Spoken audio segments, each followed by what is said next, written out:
Well guys, alam niyo ba yung ayan, yung nagluluto ng itlog na yan? Yung chef na nagde-design ng itlog. Minsan parang may ginagawa siyang mga designs diyan.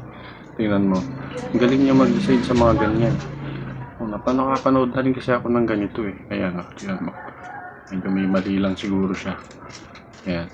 May isa pa. Magluluto pa siya ng isa. Sigurado yun na perfect na yan. Sabi nga nila, hindi naman laging perfect, diba?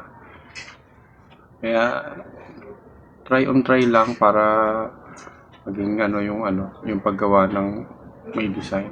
Ayun, oops, may mali lang siguro siya. Medyo, alam mo na, siguro baka medyo pasmado lang. Try pa ulit. Yan. Sige.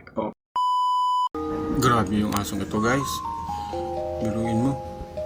Lakas makagulat ba? Tingnan mo. Tingnan nyo yung aso, guys. Ang kamamarites.